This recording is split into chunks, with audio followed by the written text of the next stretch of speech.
থাকে, তারপরে আবার থাকা খাওয়া থাকা এখানে কাজ করলে এখানে খাওয়া আর থাকা যার থাকা যারটা, কিন্তু মালিক খাওয়া দিবে। হ্যাঁ, মালিক খাওয়া দিবে। এটা সিস্টেম এখানে। হ্যাঁ, সিস্টেম এখানে। তারপরে মানে কেন 1000 মাসিক টিকিটও কেটে দেই। মাসিক টিকিট সেটাও কেটে দিতে হয়। এখানে যে 25 ডলার না কত 25 ইউরো মনে লাগে না 27 এই 37 ইউরো এক মাস। হ্যাঁ, এখানে তো রাস্তাঘাট নাই, তো আপনাকে তো চলতে হবে, বোট দিয়ে যেতে হয়। তো একটা টিকিট কাটলে এক মাস চলে যায়। হ্যাঁ, এক মাস 37 ইউরো। তো লাইফ কেমন মোটামুটি সবকিছু মিলা ভালো? হ্যাঁ, ইনশাআল্লাহ ভালো। এখানে ক্রাইম রেট কেমন? কেউ চাঁদা চায় না? এটা কি বাংলাদেশ? এটা তো বাংলাদেশ না। এটা চাঁদা নাই, পুলিশও চাঁদা চায় না। যদি পুলিশের কেউ বলে ঘুষের কথা, তার লাইফ শেষ। এই দেশের সিস্টেমটা হচ্ছে কাউকে জোর করে কিছু করানো যায় না। সে যেই সাবজেক্ট নিয়ে পড়বে বা যেটা করতে চায় সেটাই করানো হবে। এখানে বাচ্চাদেরকে ইংলিশ শেখায় স্কুলে? ইংলিশ ইতালিয়ান দুইটাই আছে, ইংলিশ ইতালিয়ান জার্মান, তারপরে ফ্রান্স স্পেন সব।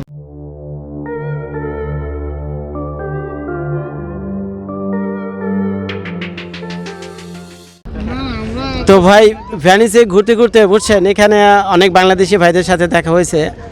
তো আমি চলে যাচ্ছিলাম এখান থেকে, তো হঠাৎ করে আরেক বাংলাদেশি ভাই উনি আমাকে চিনে ফেলছে বুঝছেন, আমার কণ্ঠস্বর দিয়ে। আচ্ছা, আপনি কেমনি আমাকে চিনছেন আপনি বলেন, আপনি ধরেন এটা। জি, আসসালামু আলাইকুম।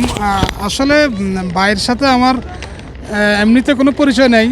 ভাইয়ের ব্লগগুলো আমি দেখি, উনি আমেরিকা থেকে মাঝে মধ্যে অনেকগুলো ব্লগ করেন। সেক্ষেত্রে ওনার একটা ভিডিও আমার এখনও মনে আছে, সেটা হচ্ছে উনি একটা বাড়ি নিয়ে একটা ভাড়াটিয়ার সাথে ওনার কি একটা ঝামেলা হয়েছিল, ভাড়া দেয় না নাকি বা বাড়ি থেকে বাইর করতে পারতেছে না। সেক্ষেত্রে এটা নিয়ে হামলা বা আমেরিকাতে নাকি বাড়ি থেকে জোর করে বাইর করা যায় না, সিস্টেমে এটা নাই। তারপরে পুলিশ আসলো, দেখলাম পুলিশে বাইর করলো, সে হাবিজাবি টাইম দিল।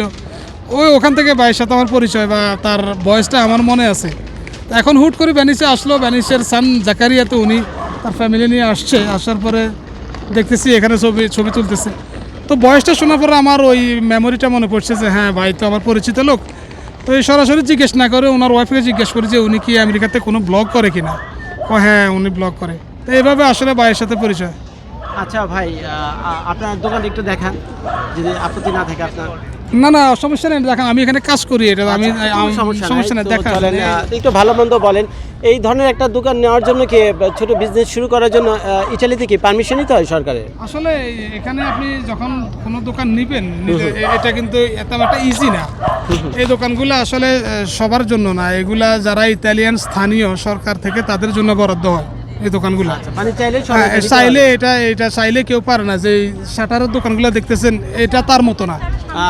আমি ইচ্ছা করলে এখানে একটা দোকান দিতে পারবো না, কারণ এটা হচ্ছে যারা কাজ করে, বিশেষ করে ইতালিতে যারা থাকে স্থানীয় ইতালিয়ান, তাদের জন্য এগুলো হয়। তো মোটামুটি তারপর তো একটা স্টার্টআপ কস্ট আছে, মনে করেন যে কোনো ব্যবসা শুরু করার জন্য একটা শাটার থেকে এটার কস্ট একটু বেশি। প্রায় কত ইউরো হইব আনুমানিক? আমি তো আপনি যদি জায়গা সহ কিনে নেন তার সর্বোচ্চ 5 না, জায়গা কেনার সময় এটা তো সরকারি জায়গা, আমি কিনুম কেমনে? না, ওরা জায়গা সহ বিক্রি করে। তাই নাকি? হ্যাঁ। আচ্ছা, তারপরে যারা ইতালিয়ান মালিক তারা এটা জায়গা সহ নেয়। ও আচ্ছা। আর যারা লিজ, হ্যাঁ, লিজ। তা আপনারা কি এখানে লিজ নিছেন নাকি জায়গা কিনে? ইতালিয়ান থেকে ভাড়া নিছে। আরেক ইটালিয়ানের জায়গা এটা, সেখান থেকে আপনি ভাড়া নিছেন। তাহলে তো ভাড়া নিলে তো এটা ভাড়াও দিতে হয়, তাহলে ভাড়াটার কত মোটামুটি? এটার বাৎসরিক হিসাব ধরেন 50,000 ইউরো। তো বছরে ভাড়া হিসাব ওরকম আর কি, মাসিক বেতন এরা নিয়ে যায়। তাহলে বছরে হলো কত? 4,000 ইউরো, 4,000 করে। 4,000। তো এখানে প্রতিদিন বেচা কিনা কত? 500-1,000 ইউরো হয়। সিজনের উপরে নির্ভর করে। যেমন ধরেন এখন বাৎসরিক 48,000 ইউরো আমরা পে করি। আচ্ছা। আর সিজনের উপরে নির্ভর করে, যেমন শীতকাল, সামারে তো শুনছি সামারে বলে এখানে মানুষের জন্য হাঁটা যায় না। ইতালি তো বুঝেন টুরিস্টের জন্য বিখ্যাত, সেক্ষেত্রে এই অবস্থা। হ্যাঁ। আচ্ছা, তো এখানে আপনার যে ইনভেন্টরি আছে, যদি মনে কিছু না করেন তাহলে বলেন, ইনভেন্টরি কত ইউরো ইনভেন্টরি আছে, কত টাকা ইনভেন্টরি আছে আপনার? সেটা তো মালিক পক্ষ জানে, আমরা তো আসলে অনুমান কত? 20,000 ইউরো থাকে, এরকম থাকে। তাদের পুঁজি তো অনেক। হ্যাঁ, কে মালিক? ও ভাই, আপনি তো মালিক। মালিক আপনি অন রেকর্ডিং কথা বলে সমস্যা আছে? তাইলে ভাই বলে, তাহলে আপনি বিরক্ত হবেন না। তো এই একটা আমি একটা ধারণা পেতে পারছি এক এক দেশের এক এক পরিবেশে ব্যবসা বাণিজ্য। আমি আমেরিকা থেকে আসছি। তো উনি ভালো ব্লগ করে, আমি ওনাকে চিনি। তো যাই হোক, ও তো এক এক দেশের সমাজ, ধর্ম, ব্যবসা, অর্থনীতি ভিন্ন, যেন আপনার এখানে একরকম, আমারটা ভিন্ন রকম। তো এই যে বিজনেসটা আপনি করছেন, একটা স্মল বিজনেস, তো এটা স্টার্ট আপ কস্টিং কত? প্রায় $50,000 তো আপনি বললেনই যে জায়গাটা। 50,000 ইউরো, ডলারের থেকে বেশি। ইউরোতে, হ্যাঁ, আমিও মুখ দিয়ে বারবার আমার ডলারে আসে, তো যারা ভিডিও দেখছেন ওটা ভাই ইউরোতে কনভার্ট করে নিন, বুঝছেন। এখন $100 দিলে মানে 80 ইউরো পাওয়া যায়। $100 $100 80 ইউরো মনে হয়। আমি এয়ারপোর্ট থেকে নিয়েছি, আমাকে দিয়েছে 70 ইউরো $100। 130 টাকা 30 টাকা বাংলাদেশি। 100 ডলারে কনভার্ট করলে কত পড়ে? মনে হয় আমি $500 নিচ্ছি, $500 $631 দিছে, 500 ইউরো আমাকে দিছে, কিন্তু $631 কেটে নিয়েছে, তো হিসেবে যাই হয় আর কি। তো এরকম আপনার কয়টা দোকান আছে এখানে? একটাই না আরও আছে? আরেকটা আছে, আজকে একটা বন্ধ, কিন্তু আজকে মেঘলা তো, এখানে পুরোটা, এখানে 13টা দোকান থাকে। এখানে 13টা দোকান। আচ্ছা আচ্ছা, ও আচ্ছা, অনেক এখানে বন্ধ, হ্যাঁ আমি দেখতে পাচ্ছি অনেক দোকানই এখানে বন্ধ। বন্ধ আজকে বৃষ্টির জন্য বন্ধ। আমার 2টা দোকান, একটা খোলা একটা বন্ধ। আচ্ছা, তো আপনার ভাই নামটি তো জিজ্ঞেস করেন, আপনার নামটা একটু বলেন। আমার নাম হচ্ছে দুলাল মৃধা। তো দুলাল মৃধা ভাই, বাংলাদেশ থেকে অনেকে আপনার এই ভিডিওটা দেখবে, তো আচ্ছা, কিছু বলেন, সালাম টালাম দেন, তাদের একটা হাই হলো বলেন। এই আমার আসসালামু মাধ্যমে আলাইকুম। তারা আবার জানতে পারবে ভাই। আমি দুলাল মৃধা, আমার দেশের বাড়ি হচ্ছে মুন্সিগঞ্জ জেলা। আচ্ছা, আমি ঢাকাতে বড় হয়েছি, ঢাকাতেই থাকি। আর এই তো ইতালিতে আজকে 26 বছর। 26 বছর হয়ে গেছে। হ্যাঁ, 26 বছর। তো আপনি তো লাইফ কাটে দিয়েছেন, আপনার তো হ্যাঁ। মনে হয় আপনার গোষ্ঠী আমি বংশের তো কেউ বাদ নাই, মানে সবাইকে নিয়ে আসছেন already? সবাই আসছে, ভাগনা টাগনা, আত্মীয় স্বজন সবাই আছে এখানে। এই তো আমি ব্যবসা করতেছি আজকে 7-9 বছর। আমার পিজারিয়া ছিল, পিজারিয়া এখন ছেড়ে দিছি। পিজার এখন দোকান। হ্যাঁ, পিজার দোকান। হ্যাঁ, তো হচ্ছে যে এটা বেশি প্রফিট হ্যাঁ, মোটামুটি। এটাই। তো এই যে একটাকে বলছিলেন, যেটা ভাড়া যদি 50,000 ইউরো হয়, তো 4,000 ইউরো আপনার মাসে ভাড়া, আর প্রতি মাসে। কর্মচারী- তারপরে কর্মচারীর বেতন, বেতন খাবার। রেট কেমন? ঘন্টা হিসেবে না এখানে মান্থলি, সপ্তাহে, কি হিসেবে? যেন আমরা ঘন্টা হিসেবে দিই। না আমার এখানে, যারা কর্মচারী আছে ওখানে, না এখানে ফিক্সও আছে, ঘন্টা হিসাব আছে। হ্যাঁ, ফিক্স কেমন? ফিক্স একটা 1500-1600 ইউরো। 1500-1600 ইউরো। ইউরো। তো আলহামদুলিল্লাহ ভালো টাকা। হ্যাঁ। মানুষের থেকে 2 লাখ টাকার কাছাকাছি, হ্যাঁ, তাই না? তাহলে আর কি লাগে? এইটাই তো। সপ্তাহে একদিন 2 দিন তো ছুটি থাকে নাকি? হ্যাঁ, ছুটি থাকে। আর থাকা তারপরে খাওয়া? আবার থাকা খাওয়া, মানে এখানে কাজ করলে এখানে খাওয়া, আর থাকা যার যার থাকা। যা যাটা, কিন্তু মালিক খাওয়া দিবে। হ্যাঁ, মালিক খাওয়া দেবে। এটা সিস্টেম এখানে। হ্যাঁ, সিস্টেম এখানে। আর তারপরে এমনি মনে করেন 1,000, 1500, মাসিক 2000 টিকিটও যাবে। কেটে দেই। মাসিক টিকিট সেটাও কেটে দিতে তো হয়। এখানে যে 25 হ্যাঁ। ডলার না কত, 25 ইউরো মনে লাগে। না, 27 37 এই 37 এখানে- ইউরো এক মাস। হ্যাঁ, এখানে তো রাস্তাঘাট নাই, তো আপনাকে তো চলতে হবে, ভোট দিয়ে যেতে হয়। ভোট দিয়ে যেতে হয়। তো একটা টিকিট কাটলে 1 মাস চলে যায়। হ্যাঁ, এক টিকিট মাস আপনাদের। 37 ইউরো। তো আর লাইফ এ- কেমন মোটামুটি সবকিছু মিলে? হ্যাঁ, ইনশাল্লাহ ভালো। এখানে ক্রাইম রেট কেমন? কেউ চাঁদা চায় না? আরে এটা কি ভাই। বাংলাদেশ? এটা তো আর ভাই, বাংলাদেশ কথা না। বলেন।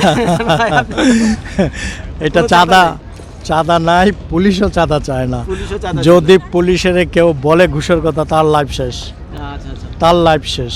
পুলিশ অনেক ভালো, এখানকার পুলিশ অনেক ভালো।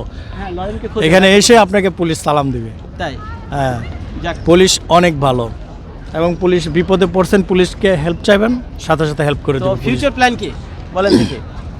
একটু সেট আসেন, আপনি দোকানটার সামনে দাঁড়ান। তো ফিউচার প্ল্যান কি বলেন? প্রত্যেকটা মানুষের তো একটা ইচ্ছা অনিচ্ছা থাকে। প্ল্যান কি? এখন তো অনেক বছর হয়ে গেছে, হ্যাঁ, 27 বছর। আপনি হয়ে আসেন, গেছে। দাঁড়ান। তার কিছুদিন থাকবো, ছেলে মেয়ে থাকবে, দেশে চলে যাবে। তো আপনি কি চান? আপনার ছেলে মেয়েরা বড় হয়ে কি হবে?